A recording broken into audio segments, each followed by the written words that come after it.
السلام علیکم، میرا نام ہے فیاض۔ کیسے ہیں آپ سب؟ دعا کرتے ہیں کہ آپ سب خیریت سے ہوں گے۔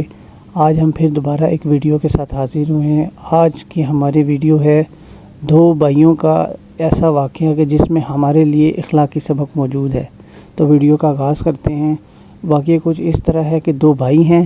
ایک بھائی، اس کے حالات اچھے ہوتے ہیں، وہ اپنی زندگی اچھے سے گزار سکتا ہے، اور ایک بھائی تنگ دست ہوتا ہے، اس کے لیے زندگی گزارنا آسان نہیں ہوتا ہے۔ تو واقعہ کچھ یوں ہے کہ بڑا بھائی، اس کو اللہ پاک نے زیادہ رزق دیا ہوتا ہے، وہ اپنے تنگ دست بھائی کی مدد کر رہا ہوتا ہے، جس کی وجہ سے اس کا بھی معاملات زندگی اچھے سے چل رہا ہوتا ہے۔ تو یوں دونوں بھائی بہت اچھی زندگی گزار رہے ہوتے ہیں۔ تو کچھ عرصے بعد بڑا بھائی یہ سارا واقعہ اپنی بیگم سے شیئر کرتا ہے کہ وہ کس طرح اپنے چھوٹے بھائی کی مدد کر رہا ہوتا ہے۔ تو یہ بات اس کی بیگم کو بہت ناگوار لگتی ہے، اور وہ اس کو یہ بتاتی ہے کہ آپ کیوں اپنے چھوٹے بھائی کی ذمہ داری اٹھاتے ہیں، جبکہ آپ کی اپنی ذمہ داریاں بہت ہیں، آپ کے اپنے خرچے بہت ہیں۔ عورت کی بات میں آ کر بڑا بھائی اپنے چھوٹے بھائی کی مدد کرنا چھوڑ دیتا ہے۔ نتیجہ یہ ہوتا ہے کہ کچھ دنوں کے بعد چھوٹا بھائی، جو کہ پہلے ہی تنگ دست ہوتا ہے، اس کے گھر تنگی پریشانی آنا شروع ہو جاتی ہے، اور ایک ایسا وقت آ جاتا ہے کہ اس کے بچے فاقے کرنے پہ مجبور ہو جاتے ہیں۔ تو چھوٹا بھائی مجبوری شرمندگی کے ساتھ بڑے بھائی کے پاس جاتا ہے کہ شاید وہ اس کی مدد کرے، پر بڑا بھائی اس کو انکار کر دیتا ہے، جیسا کہ اس کی بیوی نے اس کو منع کر دیا ہوتا ہے۔ تو واقعہ کچھ اس طرح ہے کہ کچھ دنوں بعد بڑے بھائی کے گھر میں بھی پریشانیاں آنا شروع ہو جاتی ہیں، اور ایسا ہوتا ہے کہ بڑے بھائی کے گھر میں بھی تنگ دستی آ جاتی ہے، اس کے بچے بھی فاقے پہ مجبور ہو جاتے ہیں۔ بڑا بھائی بڑا پریشان ہوتا ہے۔ تو ایک دن وہ پریشانی کی حالت میں بیٹھا ہوتا ہے، تو اس کا ایک دوست اس سے دریافت کرتا ہے کہ کیوں پریشان ہو۔ وہ اس کو یہ سارا ماجرا بتاتا ہے کہ اس طرح پریشان ہوں، روزگار نہیں ہے، گھر میں فاقہ کشی آ گئی۔ تو وہ اس کو ایک اللہ کے ولی کا بتاتا ہے کہ آپ اس کے پاس جاؤ تو انشاءاللہ آپ کے مسئلے کا حل نکلے گا۔ جب وہ بڑا بھائی جب اللہ کے ولی کے پاس جاتا ہے، تو وہ انہیں اپنا سارا واقعہ سناتا ہے۔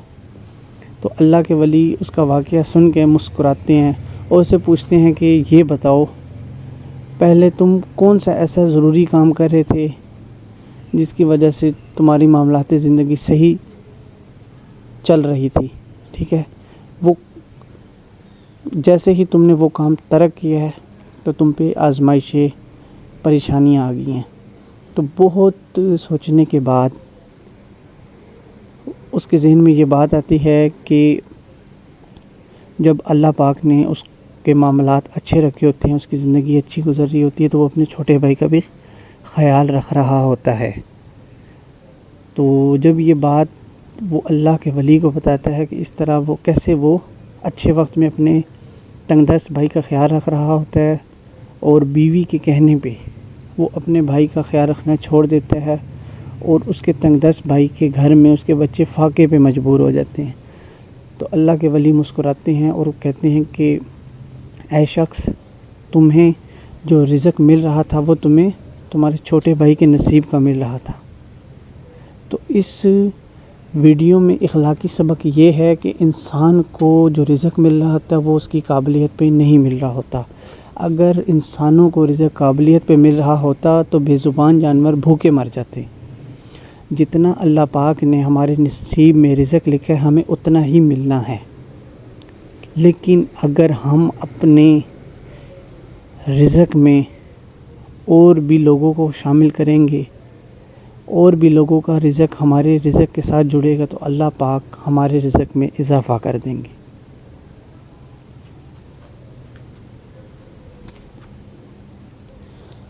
اس ویڈیو میں اخلاقی پہلو یہ ہے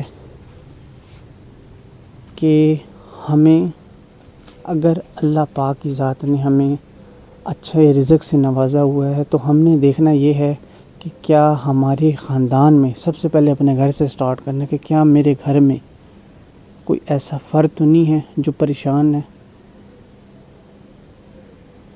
اگر اللہ پاک نے ہمارے لیے آسانیاں آسائشیں رکھی ہیں تو ہم نے سب سے پہلے اپنے گھر میں دیکھنا ہے کہ کیا ہمارے گھر میں کوئی ایسا شخص تو نہیں جو روزمرہ ضروریات جس کی پوری نہیں ہو سکتی۔ اگر ہمیں ایسا کوئی شخص گھر میں نظر نہیں آتا، پھر ہم نے خاندان میں دیکھنا ہے۔ اگر خاندان میں بھی ہمیں ایسا شخص نظر نہیں آتا، پھر ہم نے اڑوس پڑوس میں دیکھنا ہے کہ کوئی ایسا شخص تو نہیں ہے جو تنگ دستی کی حالت میں ہے۔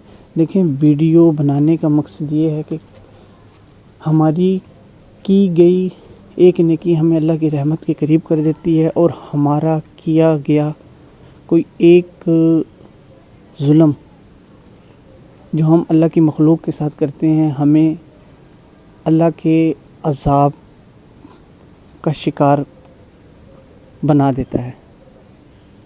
تو دیکھیں، اللہ پاک نے سزا بھی رکھی ہے، جزا بھی رکھی ہے۔ جزا نیک کاموں کے لیے ہے، سزا اس کے حکم کا انکار ہے یا اس کے حکم کے خلاف چلنے کی ہے۔ تو اللہ نے وعدہ کیا ہے کہ اس نے سزا بھی دینی ہے، جزا بھی دینی ہے۔ تو اگر ہم نیکی کریں گے، اس کی مخلوق میں آسانیاں بانٹیں گے تو ہمارے لیے جزا ہے۔